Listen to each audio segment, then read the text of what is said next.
My name is Hannah Reed, and I'm 34 years old. Last April, I sent a single photograph to my family's group chat. My 7-year-old daughter, Grace, pale against a white hospital pillow just hours after open-heart surgery. Beneath the photo, I typed only 6 words. "She wants to see you." My brother replied first. "Busy. Handle it."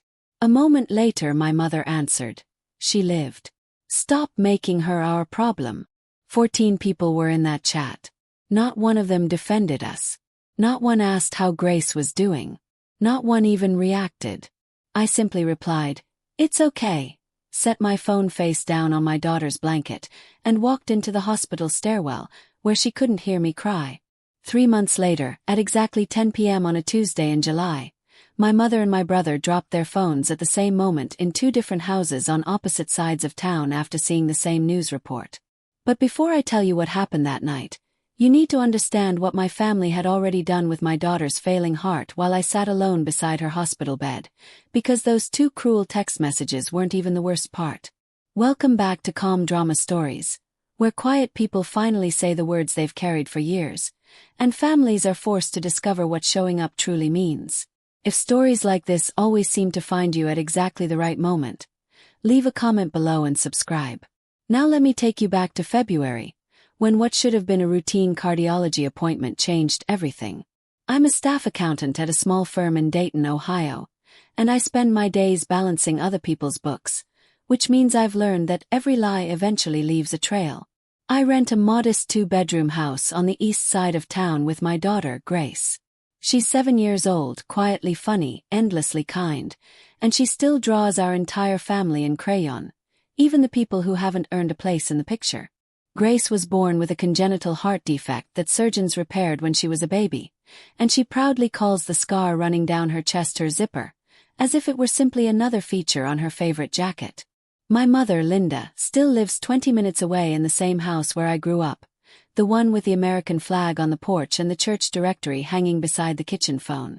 My older brother, Derek, is 38, sells real estate in the northern suburbs, and smiles down at passing traffic every day from a billboard along Route 4. His teeth photograph better than his character ever did. Our father died 9 years ago from heart disease. In our family, heart problems run in the blood, but so does something else. The habit of making sure the neighbors see us pretending everything is fine. I worked my way through college starting at 19, paying tuition 1-night class at a time, and I learned early that in our house, love wasn't freely given. It was a bill you paid by never asking anyone for help. I was the daughter who quietly handled every problem. Derek was the son who proudly announced every success. My mother managed the difference between us, and for 34 years that arrangement survived because every time it hurt me, I smiled and said the only words I'd ever been taught. "It's okay." By the end of February, both hearts in this family, the one beating inside my daughter and the one this family pretended to have, were about to be tested. During Grace's routine cardiology checkup, everything felt normal until the ultrasound lasted too long, the technician stopped making conversation, and Dr. Okafor quietly closed the exam room door behind her. I felt that soft click in my spine before she spoke. The valve surgeons had repaired when Grace was an infant was failing far faster than anyone had expected. She used calm medical words, regurgitation, enlargement, surgical window, until she reached the sentence that carried no calm at all. "We shouldn't wait past spring." Grace needed another open-heart surgery at the Children's Hospital in Cincinnati, 90 minutes south, within the next 6 to 8 weeks. When the ground disappeared beneath me, I did what I'd always done. I made a list. I called the insurance company from the parking garage, sat on hold long enough to memorize the music, asked about pre-authorizations, out-of-pocket maximums, and nearby lodging. Then, because old habits often outrank common sense, I called my mother. I told her that her granddaughter would soon need surgeons to open her chest to save her life. There was a long silence, broken only by the ticking kitchen clock I had grown up listening to. Then my mother asked her very first question. Not whether Grace was frightened. Not whether I was. Not what the doctors expected. She simply asked, "Have you told anyone yet?" I stared at my reflection in the car window, confused by the question. 48 hours later, I understood it perfectly. Without asking my permission, without making a single phone call to me. My daughter's school photo, complete with her missing front tooth and Sunday dress, was posted across the internet asking strangers for money. Derek had launched an online fundraiser called Hearts for Grace. By Saturday morning it featured Grace's photograph, a dramatic story about our family's battle, and a fundraising goal filled with more zeros than I could comfortably look at. He never asked me. He never even told me. I discovered it only after a coworker hugged me in the break room and quietly said, "I already donated." Meanwhile, my mother shared the fundraiser across every church group, neighborhood page, and community circle she belonged to, proudly captioning each post with one word: prayers. Within a week, it went the kind of viral that small cities do. The local news ran a feel-good segment, and I want you to picture the staging because it matters. Derek sat in the interview chair wearing a blazer the color of trust. My mother sat beside him holding a framed photo of Grace. I was invited to stand behind them, slightly out of frame, like a coat rack that could cry on cue. The reporter, a polished woman named Tess Calloway, asked Derek what the community's support meant to him. He touched his chest and said, "Family is everything to us." The total climbed past $40,000 that night. I'll be honest with you. Some part of me was grateful. Surgery is expensive, even with insurance, and I've never had the kind of pride that argues with help. What I had instead was an accountant's instinct, a small cold spot at the base of my neck, watching the donations pour into a campaign where every dollar routed through one person. Not the hospital, not Grace's mother, but the organizer of record with sole control of the withdrawals. Derek Reed, the man who was about to be too busy to visit a recovery room. I want to be clear about something because I know how these stories get told. I did not sit back and trust the process. In the first week of March, when the hospital asked for the surgical deposit, I emailed Derek in writing, politely attached the invoice, and asked him to either transfer the campaign to me as Grace's guardian or send the deposit directly to the hospital's billing office. I copied my mother on the email. I even included the platform's own instructions for transferring a fundraiser to the beneficiary's family. It's a simple process. Takes a minute. Derek called instead of replying in writing, which I would later learn was a pattern. He said the money was in an account, that there was a process, and that I needed to trust the family. Then he did send money, $2,000. I know the exact figure because he handed it to me in a parking lot as an oversized novelty check while a photographer from his real estate office took pictures for the campaign page. The caption read, "First disbursement to our brave girl." The comments filled with hearts. Here's what I couldn't do about it. And believe me, I looked. The platform gave organizers full control of the funds.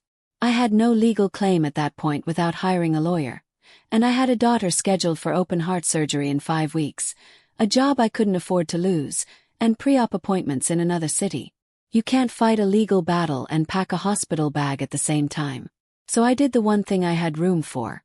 I bought a plain gray 3-ring binder and started printing everything.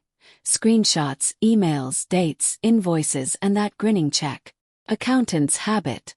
It would matter later. They rolled my daughter away at 7:26 on the morning of April 14th. She was wearing a surgical cap covered with little cartoon suns, and she told the anesthesiologist, "Be careful with my zipper." I signed the consent forms with a hand I ordered not to shake, then sat in a waiting room in Cincinnati for 9 hours and learned the pattern of the floor tiles by heart. 11 tiles separated my chair from the coffee machine. I texted the family group chat when she went into surgery. Cousins sent a thumbs up. Nothing from my mother. Nothing from Derek. Around noon, a nurse named Bonnie, who had no reason to know my name, brought me a coffee I hadn't asked for and quietly said, "Nobody should count tiles alone." I've thought about that sentence more than almost anything my family ever said to me. At 4:10, I opened my phone expecting news from the operating room, but my thumb landed on social media instead. And that's how I found out where my family was. The Hearts for Grace Gala. A hotel ballroom in Dayton. String lights. A step-and-repeat banner with my daughter's face printed across it. My mother in a floor-length dress wearing a satin sash that read, "Team Grace." Derek in a tuxedo standing at a podium. The post went up while my daughter was still on the operating table, and the caption read, "Tonight we celebrate hope." They had scheduled a party in her honor on the very day of her surgery, 90 minutes away, and they hadn't told me. They hadn't come. I sat with that truth the way you sit with a broken rib. Shallow breaths, no sudden movements. Then the double doors opened, and Dr. Okafor walked out in her scrub cap. Everything else in the world went silent because her face was about to tell me whether I still had a daughter. She made it. The repair held. The numbers looked strong. Dr. Okafor said the word successful, and I gripped her forearm like a woman being pulled back from the edge of a waterfall. They let me into the pediatric ICU that evening. If you've never seen your child after open heart surgery, I'll spare you most of it. I'll only tell you this. She was the color of the sheets. There were more wires than blanket. But around 8:30 she surfaced, found my face, and asked the question she'd been saving beneath the anesthesia. "Did Grandma come?" I said. "Grandma knows you're safe." Grace nodded very seriously and said, "Tell her I still have my zipper." So I took one photograph. My girl, pale, small, alive, with a half-raised thumbs up. Then I sent it to the family group chat. 14 people. The whole roll call of scene. I typed, "She's out. She's okay. She wants to see you." The gala, I knew from the live stream, was just reaching dessert. Derek replied within a minute. "Busy. Handle it." My mother's reply came while I was still staring at his. "She lived. Stop making her our problem." I stood there in the ICU with machines beeping, proof that my daughter's heart was still beating, and I read those 2 sentences maybe 30 times. 12 other people saw them. 12 people who had shared the fundraiser, worn the sash, and posted the hashtag. Not one of them typed a single word. I memorized every name attached to that silence. Then I did what 34 years had trained me to do. I typed, "It's okay," put my phone away, walked to the stairwell at the end of the hall, and cried with my fist pressed against my mouth so the sound wouldn't carry back to her room. "It's okay." My whole life reduced to one small sentence. I want you to remember those words because the next time I said them out loud, there was a camera running. We came home 5 days later to a mailbox that had been busy while we were gone. Hospital bills arrive in waves like weather. Even good insurance has a deductible and an out-of-pocket maximum. And ours reached both quickly. Add the gas, the parking garage, the lodging in Cincinnati, and the 2 unpaid weeks I spent beside Grace's recovery bed, and my careful little spreadsheet calculated the year's damage at more than $11,000. Meanwhile, the Hearts for Grace campaign sat publicly at $112,000. I'm an accountant. I didn't need a calculator to feel the distance between those 2 numbers. So I wrote to Derek again, formally this time, with my spreadsheet attached, and requested another disbursement to cover Grace's actual medical expenses. 3 days later a bank transfer arrived. $3,000. The memo line contained one word. Final. I called him, and for once he answered. Using the same polished voice he used to sell houses. He explained that the remaining money had already been earmarked. The family decided, he said, the same family committee I apparently no longer belonged to, that the rest of the funds should be protected and managed properly through something bigger than one hospital bill. "We're building something in her honor, hon," he told me. "It's what's best for everyone." I asked him what could possibly be bigger than the actual child strangers believed they were helping. He answered with one word, "I want you to remember the way I had to. The foundation." Then he told me he had a showing and hung up. If you've ever sat alone in a hospital waiting room while your family sent thoughts and prayers from a party, write "alone" in the comments. I read every one. And I know I'm not the only quiet person carrying a story like this. Subscribe, because what I discovered about that foundation is the part almost nobody believes. It took me 11 days to learn what my brother had built using my daughter's name. Had a logo. Had a bank account. It had everything. Except her. The Grace Reed Foundation. I found it the way most family secrets are found now, with a state website and a search bar. Registered in Ohio in early May. Director, Derek Reed. Treasurer, Linda Reed. Mission statement: supporting families facing pediatric cardiac challenges. A beautiful sentence describing a category of one, minus the one child it was supposedly created for. There was already a website with a donate button and a photograph of my daughter I had never approved, taken 2 Easters earlier. There was already an announcement for the second annual Hearts for Grace Gala, which was a bold use of the word annual for an organization younger than the flowers blooming on my porch. And then there was the part one didn't find online. I found it while stopped at a red light on Salem Avenue after one of Grace's follow-up appointments. Bus bench. My daughter's face printed across it at eye level beside the foundation's logo.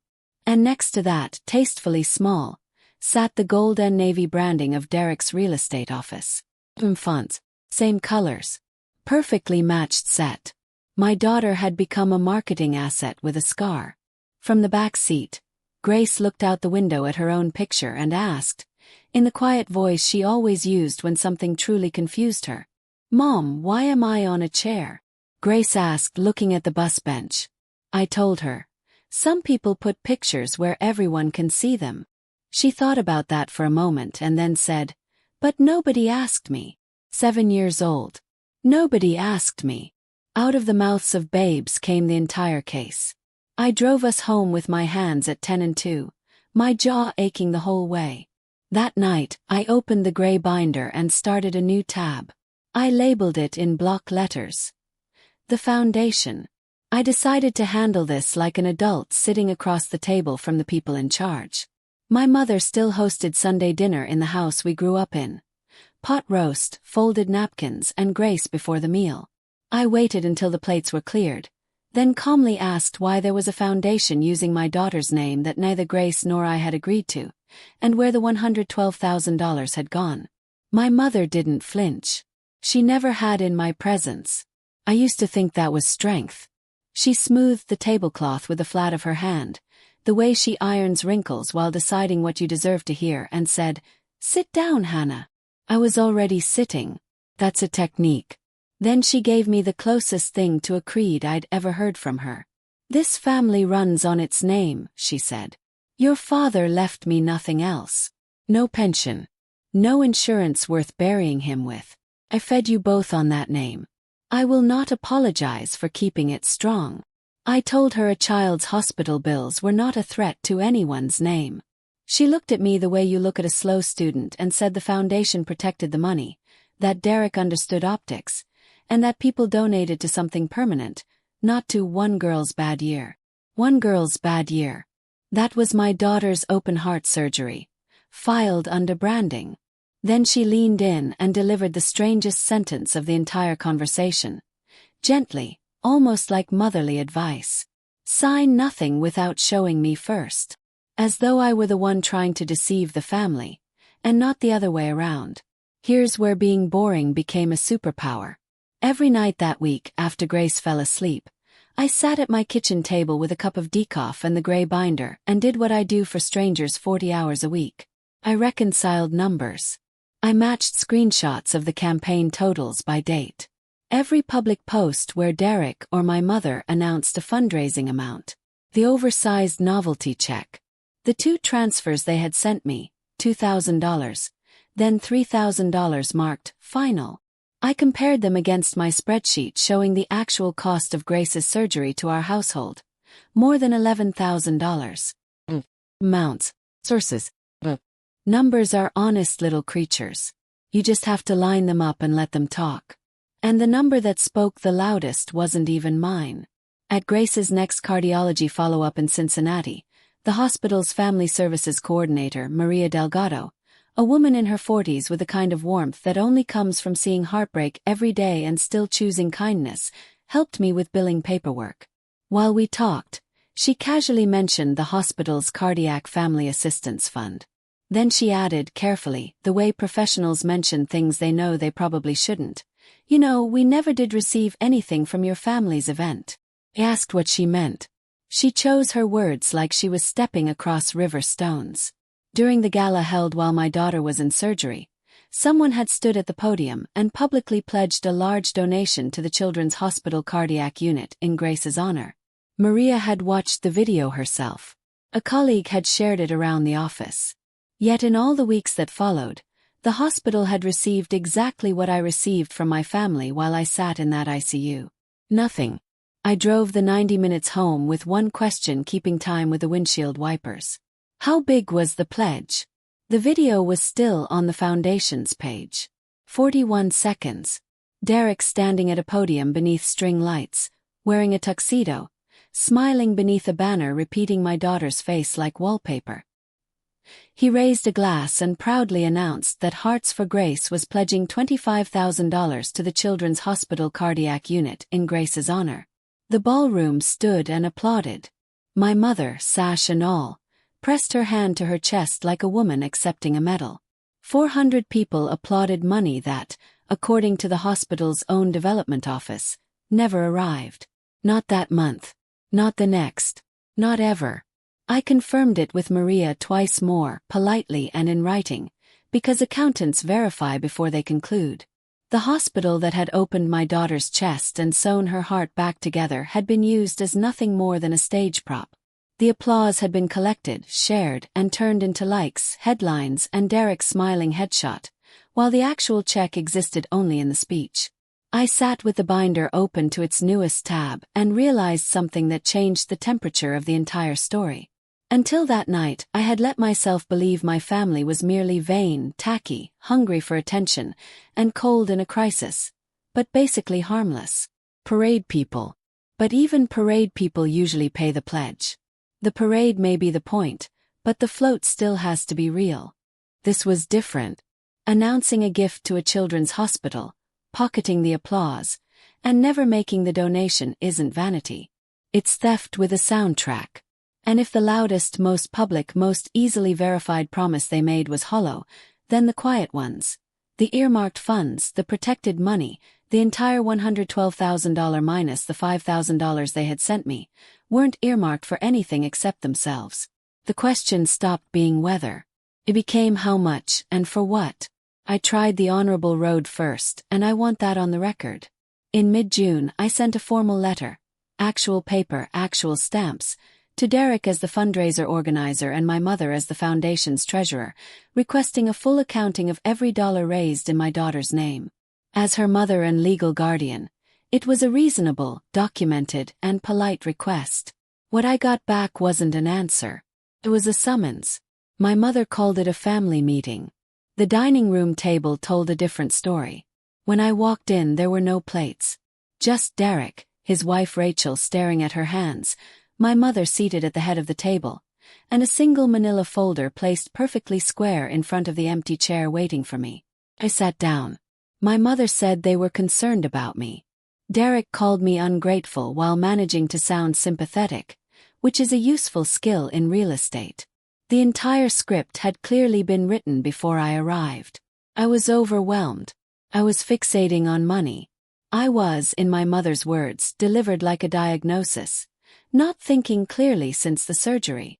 Then she slid the folder across the table. Inside was a professionally prepared media release granting the Grace Reed Foundation perpetual rights to my daughter's name, image, and, I'll quote it exactly, medical narrative. Perpetual. Her scar. Her story. Her face on bus benches for as long as they wanted. In exchange for. I looked twice. Nothing. Sign it, my mother said. And all of this unpleasantness ends. Here's the part I'm not proud of, but you deserve the truth. Picked up the pen. 34 years of conditioning reached up through my arm. The same two words were already forming in my mouth, warm and familiar. It's okay. Then, I swear to you, I heard a 7-year-old voice in my head. But nobody asked me. Put the pen down. That exact moment my phone buzzed. A Cincinnati number. The hospital. I stood up without signing a single page, walked past my mother's voice, and took the call from the front porch of the house where I had grown up. It was the scheduling office. Grace's follow-up echocardiogram had come back, and Dr. Okafor wanted to see us. 2 days later in Cincinnati, she showed me the images. The valve repair was holding, there was that word again, successful. But there was still a narrowing where the surgeons had worked, and it wasn't improving on its own. The recommendation was a cardiac catheterization in early January. Not open heart surgery, she reassured me. A catheter through a blood vessel, a balloon procedure, 1 or 2 nights in the hospital. Routine for them. But it was still my daughter. Still her heart. Still another operating room with her name on the schedule. Then the billing coordinator slid an estimate across the desk. $9,400 due before the procedure. A new insurance year. A new deductible. Everything reset. And I realized this story was no longer about what had already happened. It had become a story with a deadline. That night I sat alone at my kitchen table. Grace was asleep down the hall beside her stuffed rabbit, still proudly calling the scar on her chest her zipper. In front of me sat the gray binder, now swollen to nearly 3 inches thick with screenshots, statements, emails, and reconciliations. I'd been building it the way people build a storm shelter without admitting they're expecting a tornado. It was time to admit it. I took a black marker and wrote across the spine in letters large enough to read from across the room. Grace, everything. Then I opened my laptop, went to the fundraising platform's help center, and filled out the form I had been circling for weeks. Report misuse of funds. I attached 30 pages of documentation. I described the hospital pledge that never arrived. The final $3,000 transfer. The foundation. The bus bench. I read the report twice, the way I read everything important. Then I clicked submit. 48 hours later, my brother's name lit up my phone for the first time in a month. He wasn't too busy anymore. The platform had done exactly what platforms do when the paperwork is clean. It froze the campaign pending documentation. Every withdrawal stopped. The public fundraiser displayed a gray banner announcing that the funds were under review, which in a town like ours might as well have been a billboard. Derek called me 11 times that afternoon. I counted the calls because, by then, I counted everything. I let every one of them roll to voicemail and listened to the sequence like a weather system moving through. Call 1, the big brother voice. "Hon, there's been a misunderstanding. Call me back." Call 4, the negotiator. "Let's keep this in the family. We can figure out a number." Call 9, the victim. "You're really going to do this to us? After everything?" After everything. I looked around my kitchen searching for that everything. The group chat, silent while my daughter lay in surgery, suddenly came alive like a stadium. Cousins I hadn't heard from since the ICU now had strong opinions about loyalty. Then, at 9:40 that night, my mother's voicemail arrived. Just one. She never wasted calls. She placed them the way other people place stones. Her voice was level, almost kind, which was always her most dangerous register. "Hannah, I don't know what you think you're doing, but you will not burn this family's name over money. Call your brother. Fix what you broke." I sat on the edge of my bed and played it 3 times. By the 3rd listen, I finally heard what had been true my entire life. She never mentioned Grace. Not in the texts that April. Not at Sunday dinner. Not now. The money didn't really matter to her either. There had only ever been one patient in my mother's hospital. The family name. That was the heart she'd spent her entire life trying to keep alive. The name that sat in the front pew on Sundays. The name that went to church. The post appeared Sunday afternoon on my mother's social media account, written in the careful voice she reserved for condolence cards. It never mentioned me by name, which was exactly the craft of it. It spoke of a season of trials for our family, of a young mother under terrible strain, and how illness tests everyone, not just the patient. Then came the sentence doing all the work, polished until it gleamed. The foundation exists so that every dollar so generously given is protected and properly managed, no matter what pressures any one person may be under. Protected from me. The woman who had slept 5 nights in a vinyl hospital chair beside her daughter was quietly rewritten into the unstable mother from whom the money had to be defended. The post gathered hundreds of reactions before dinner. Praying hands, hearts, women I'd known since childhood commenting, "God bless you, Linda. You carry so much." My mother answered everyone with a gracious little thank you, tending the crop she'd planted. By Monday, the story had spread beyond social media. A client at my accounting firm asked my boss, as delicately as possible, whether I was doing all right. Two mothers at Grace's swim lessons stopped talking the moment I sat down in the bleachers. The unmistakable silence that tells you the conversation was about you. I want to be honest about how effective it was. I had documents. She had a congregation. Had numbers. She had 40 years of casseroles delivered to the right porches after the right funerals. In the economy my mother understood that was wealth, and she spent it with precision. I kept telling myself it couldn't touch what truly mattered. My job knew me. My daughter loved me. In the end, paperwork beats performance. I almost believed that. Then, on Wednesday morning, someone knocked on my front door. It wasn't a neighbor. She was polite, somewhere in her mid-30s, wearing a county badge on a lanyard. A Child Protective Services caseworker. An anonymous report had been made, she explained, expressing concerns about a medically fragile child and her mother's ability to provide proper care. She was required to follow up. She apologized for the intrusion. "May I come in?" I stood there with one hand on the doorframe and forced myself to breathe the way accountants do when numbers stop making sense. Then I stepped aside because innocent people with binders let them in. She found a clean house. A medication schedule clipped to the refrigerator, dated and initialed. Follow-up appointments marked neatly on the calendar. A stocked pantry. Children's drawings taped to the wall at a child's eye level. She asked her questions gently and wrote careful notes. Weeks later, a letter would arrive stating the allegations were unfounded, and legally that would be the end of it. But legal is only one kind of ledger. Grace was home that day with a summer cold, and she heard the only 10 seconds she should never have heard from the top of the stairs. After the caseworker left, I found her sitting on the landing with her stuffed rabbit pressed tightly against her chest. She looked up at me and asked, "Is the lady going to take me away?" I won't try to describe what that question did to me. Some things are too heavy for language. I sat down on the step beneath her and told her the truth in 7-year-old words. "No, sweetheart. Never. The lady's job is to check on children, and she saw that we're okay." Grace studied my face the way she studies everything important, then gave her own quiet verdict. "We're more than okay." I smiled and nodded. "Yes, we are."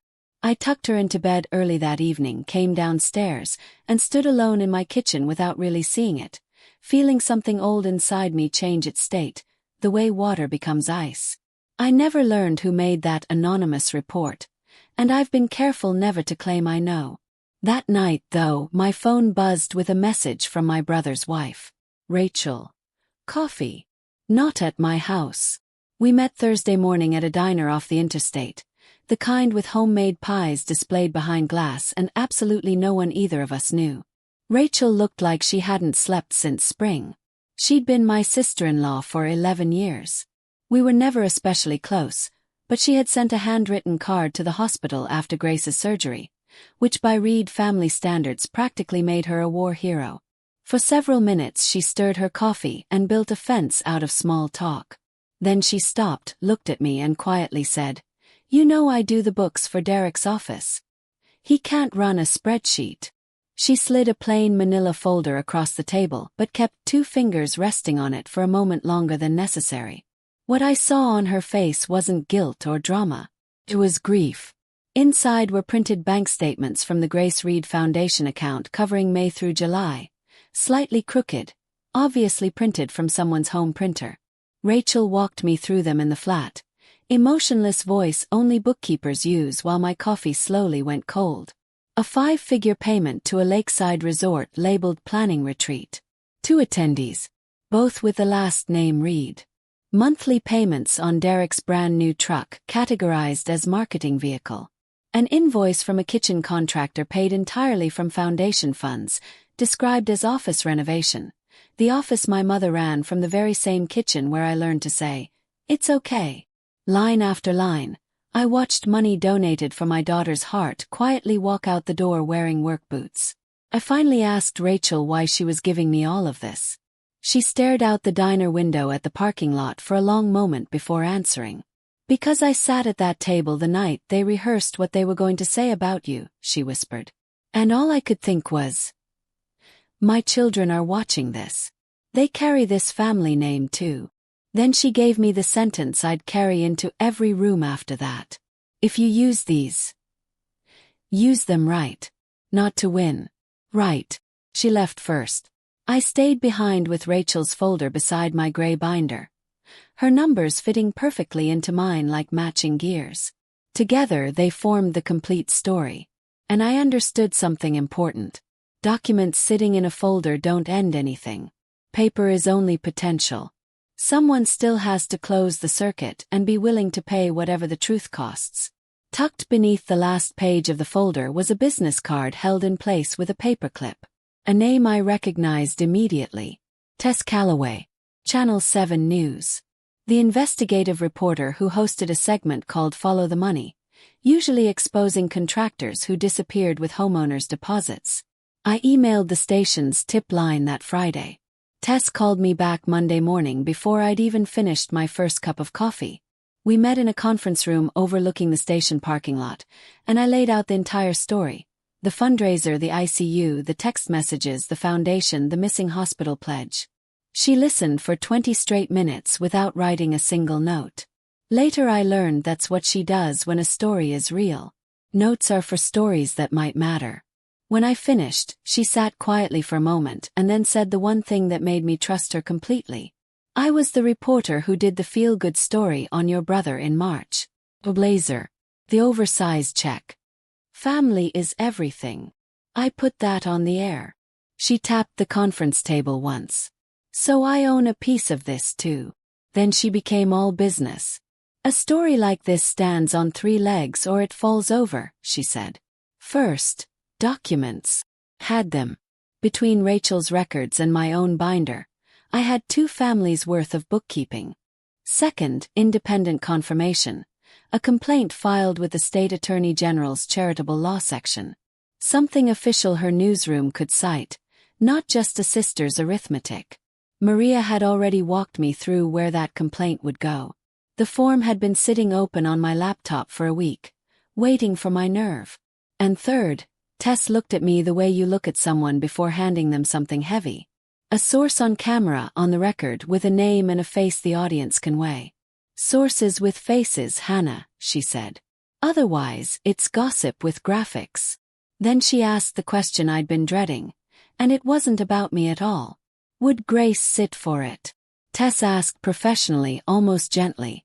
Then the segment producer, joining us by speakerphone, made it worse by making it practical. Sick kids carry stories, he said. 10 seconds of the girl. The scar maybe. Graceful. Nothing exploitative. Just enough that people care. I looked at the speakerphone and for a second felt the whole machine again.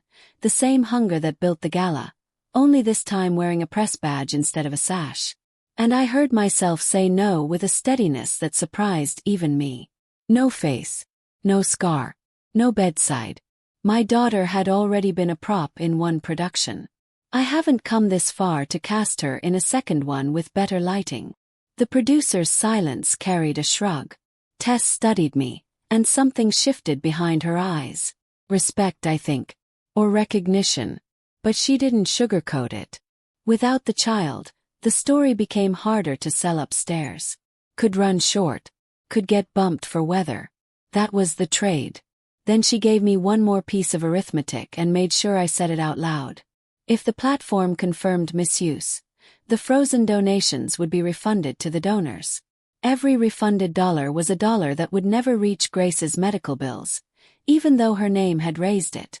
And once I went on the record, any private settlement from my family, repayment, apology money, whatever guilt might someday produce, would turn to ash. Nobody writes a check to the woman testifying against them. She laid it out plainly. If you do this, you will probably lose the money. All of it. You know that, right? I answered. I balance books for a living. I've never seen a column where the truth pays retail. She almost smiled. Then July got worse. 3 things arrived that week in the order calamities prefer. Schedule, invoice, threat. The hospital called with Grace's catheterization date, the 2nd week of January, pre-op the day before. Then the billing packet arrived in the mail, the deposit line printed in bold. $9,400 due by the end of December. I'd been saving toward it the way you bail out a boat with a coffee cup. Meanwhile, the frozen campaign sat behind its gray banner. $17,000 of strangers' kindness that could no longer reach the child whose name had raised it, no matter who won. Then came the third envelope. Heavy paper. A law firm's name in the corner. A golf buddy of Derek's, I would later learn. A cease and desist letter. It demanded that I stop making false and defamatory statements regarding the Grace Reed Foundation, warning that its officers reserved the right to pursue all available legal remedies. I read it at my kitchen table just after midnight, the binder on my left, the hospital bill on my right, and the letter squared between them like a dare. I won't pretend it didn't work for a few hours. That's what those letters are designed to do. They're not law. They're weather. A cold front written in serif fonts. I looked up what I already half knew and confirmed it twice. Truth is a defense against defamation. It's one of the oldest rules there is. They weren't threatening me because I was lying. They were threatening me because I wasn't. Somewhere after 1 a.m, I stopped being afraid in the useful direction. Matey. I updated the binder index. If they wanted to frighten me, they'd mistimed it by about a decade. I'd already been to the bottom of that stairwell. Then headlights swept across the kitchen window. Car pulled into my driveway. My mother's. She came in without knocking because mothers of her generation considered doorbells a formality reserved for strangers. She sat down at my kitchen table, and for the first time in my adult life, she looked her age. No sash. No church voice. Just Linda Reed, 61 years old, wearing a cardigan with her car keys still clutched in one hand as though she might need a quick exit. She saw the binder and didn't ask about it. Instead, she told me a story I'd only ever known in fragments. When my father died 9 years earlier, the life insurance had lapsed. He'd let it go quietly, one of several things he let go quietly, and suddenly there was a mortgage, a funeral, and 2 grown children who still needed launching. My mother woke up a 60-hour-a-week widow with a casserole schedule.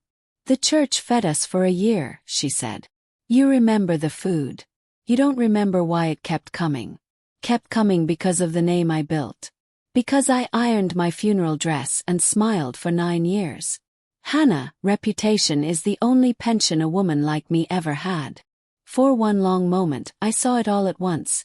The girl who married at 20, the widow doing brutal arithmetic in a church pew, the woman who learned that being seen as good was the only currency that never bounced. My mother is not a monster. She is a believer. She believes in the family name the way other people believe in God or compound interest. And she fed her granddaughter to that belief and called it stewardship. Then she reached into her purse and placed an envelope on my kitchen table. $10,000 in cash. For the procedure, she said.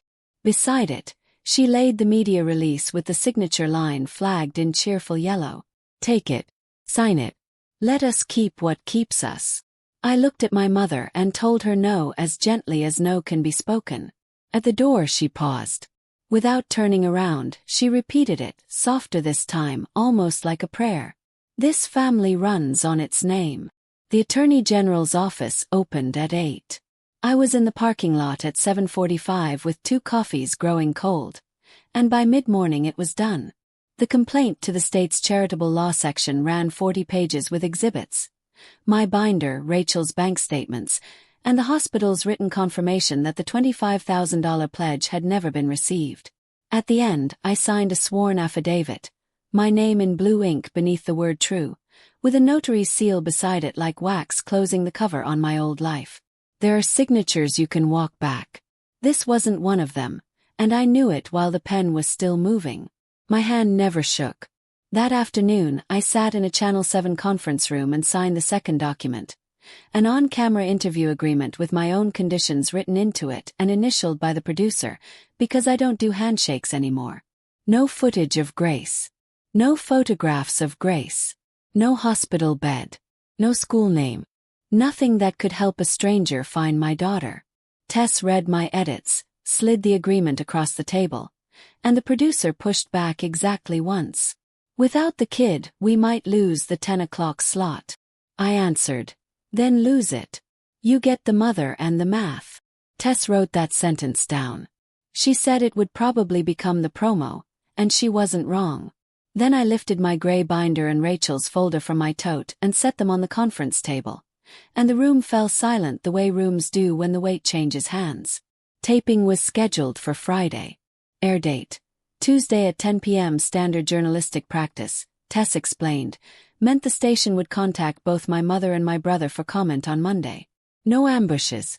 Real journalism knocks first. That gave my family about 30 hours to do their worst. And me 4 days to hold my nerve. The studio was colder than I expected and brighter than the surface of the sun. A technician clipped a microphone to my collar. A young production assistant dusted my forehead with powder and quietly said, "You're doing great."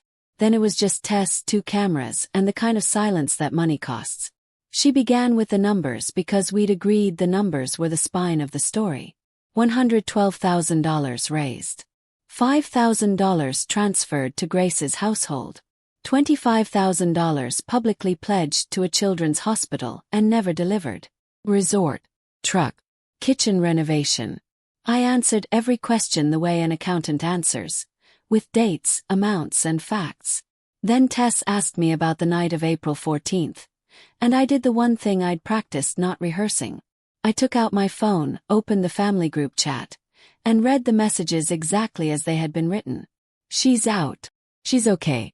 She wants to see you." Then my brother's reply. "Busy. Handle it." Then my mother's. "She lived. Stop making her our problem."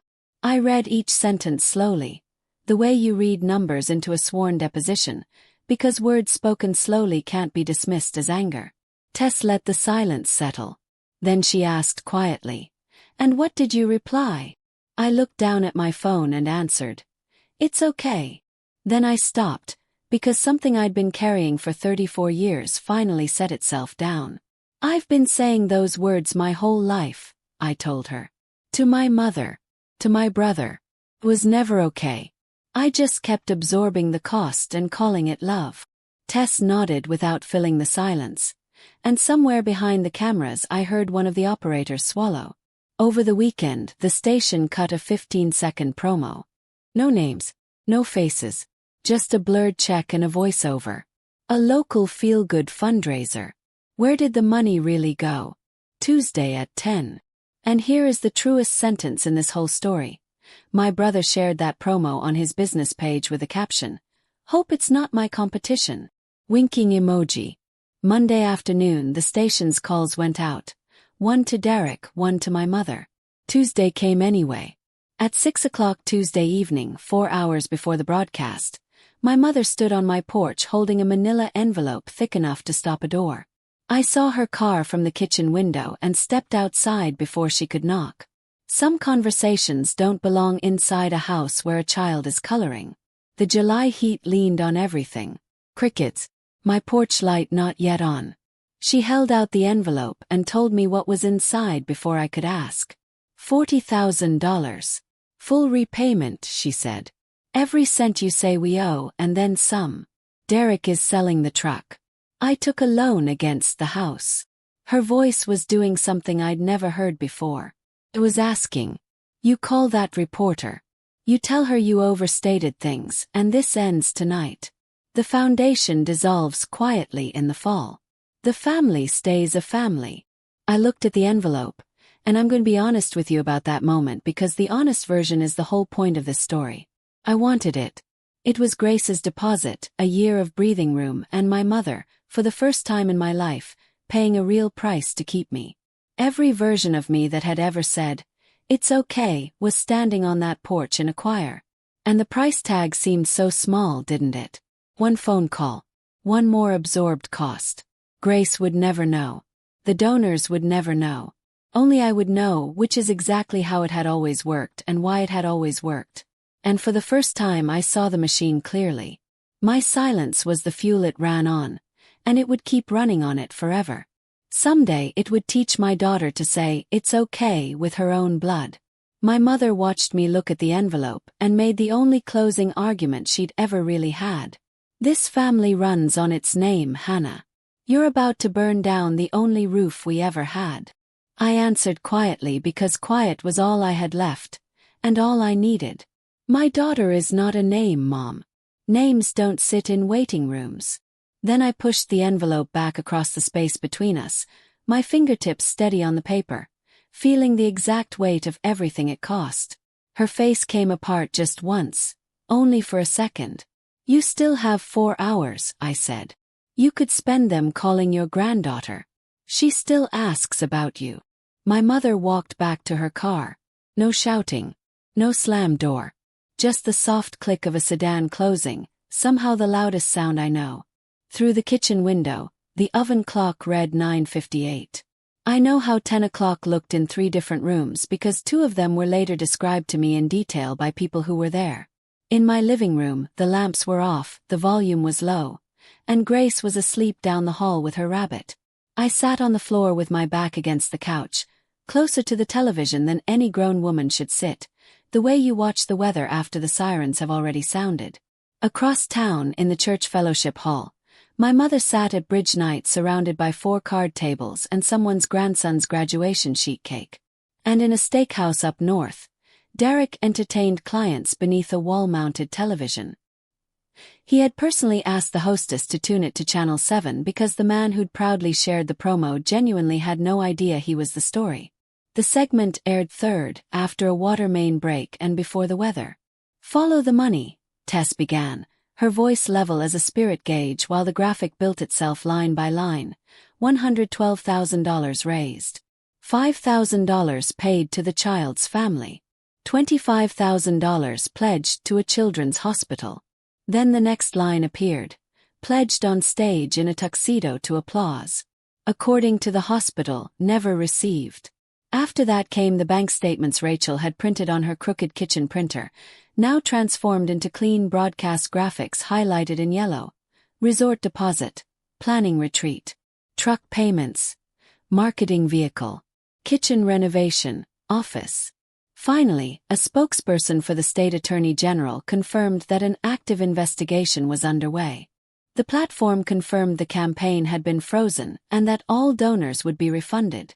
Then, over a still image of 2 gray text bubbles enlarged to fill the screen, my own voice read the messages aloud. "Busy. Handle it."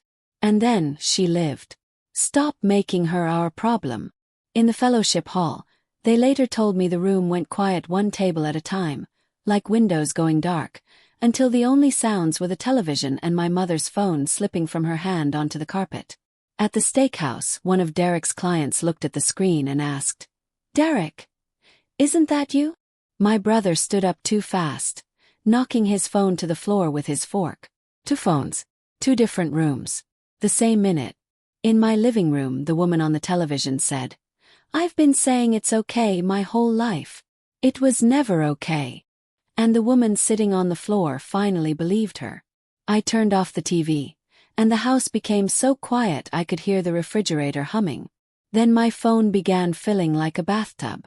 By midnight I had 214 unread messages. I didn't read a single one that night. I only looked at the senders' names, and that alone told the story. Cousins who had watched 2 cruel texts arrive in a pediatric ICU without saying a word had suddenly become fluent.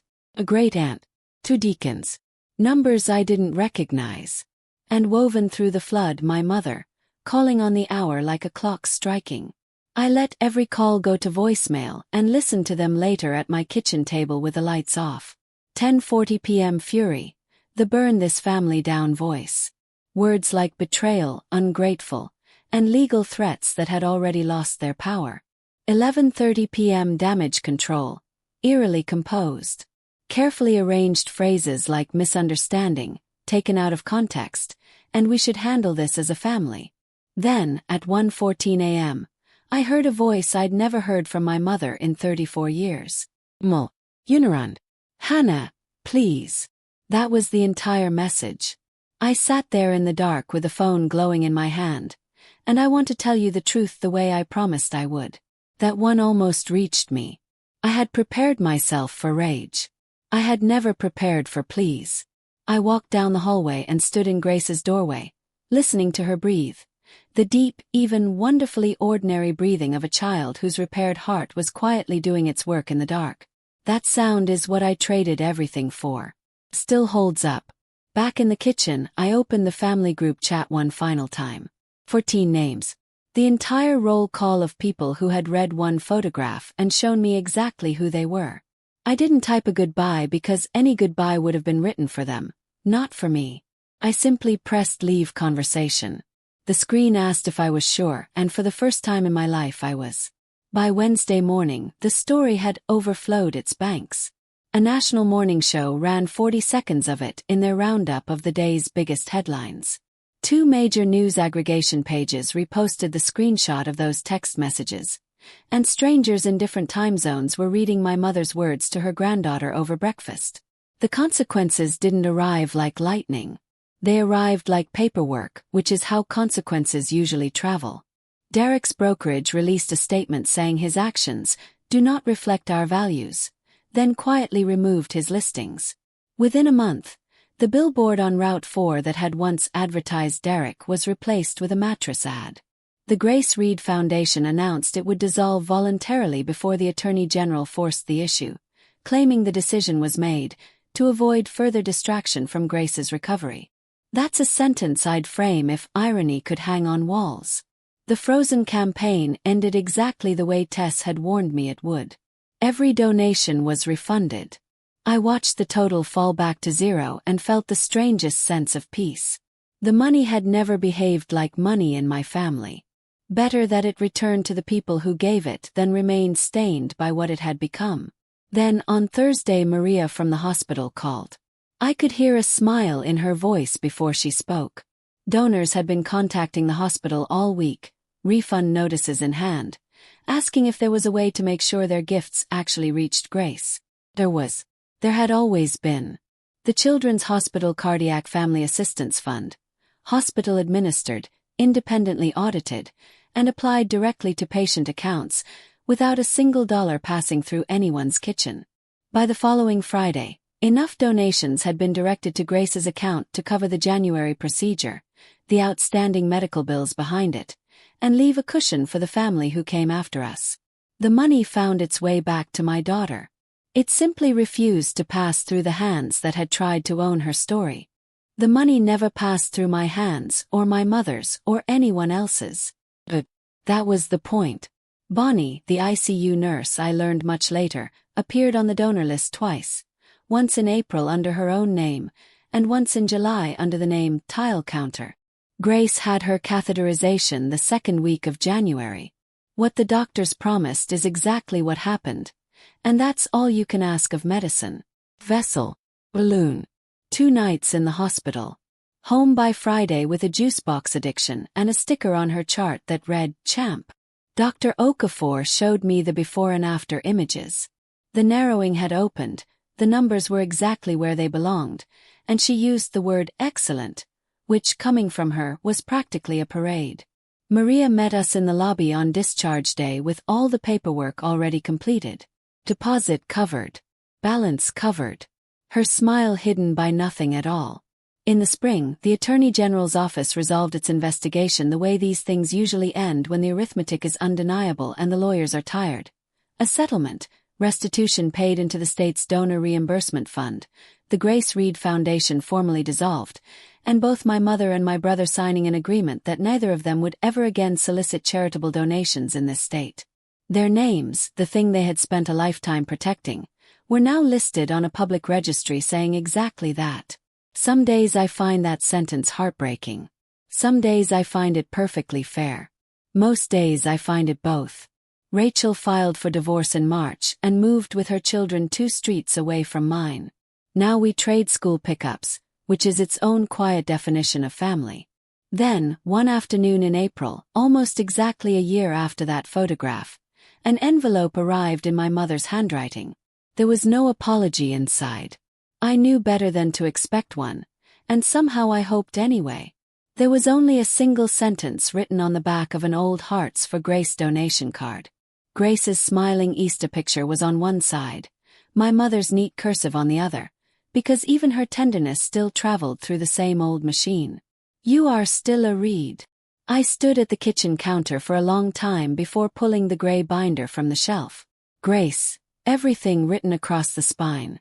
Nearly 400 pages documenting a war no child should have inspired. I slipped my mother's card into the final plastic sleeve behind the settlement agreement and closed the binder for the last time. Let the name stay in there, filed and finished. The binder had never really been about the name. It had always been about the girl. We hold Sunday dinner at my house now. It started as a one-time gathering in the fall and slowly became tradition, the good kind. Picture the first warm Sunday in May. My little dining table with the extra leaf installed. Pot roast because some inheritances are worth keeping. Folded cloth napkins because so are others. Maria brings a lemon cake that never survives until Monday. Bonnie drives down after her shift whenever she can, still wearing her scrubs, and lets Grace listen to her own heartbeat with a stethoscope she gave her for Christmas. Rachel and her 2 kids fill the loud end of the table. Not one adult sitting there shares my blood, and every single chair is occupied by someone who showed up. In the waiting room, the diner booth, the hospital lobby, the stairwell. Grace looked around that Sunday, counting heads with her fork the way she counts everything, then smiled and announced, "Everybody came." Somewhere across town, I'm told. There was another gala that same month. Different cause. Same ballroom. Same string lights. That machine never really stops. Simply finds different fuel. But it doesn't run on my daughter anymore. And it doesn't run on me. Halfway through dinner, Grace reached for her milk, knocked it over, and a little white lake spread across the table toward the pot roast. "Mom, it's okay," she laughed, grabbing napkins. The whole table froze for half a heartbeat at those words. I knelt beside her, looked her in the eyes, and told her the one thing I hadn't known a year earlier. "No, sweetheart. Some things aren't okay, and we're allowed to say so. Because family isn't the people who share your name. Family is the people who show up when the machines are beeping." She thought about that the way she thinks about everything, then nodded, wiped up the milk, and asked for another helping of pot roast. That's my story. 1 photograph. 2 text messages I'll never be able to unread. And 1 10 o'clock newscast that cost me the family I was born into but gave my daughter back her heart. If this story reminded you of a waiting room where you once sat alone, type "present" in the comments. And if someone you love needs permission to stop saying, "It's okay," share this story with them. Subscribe and I'll see you in the next one.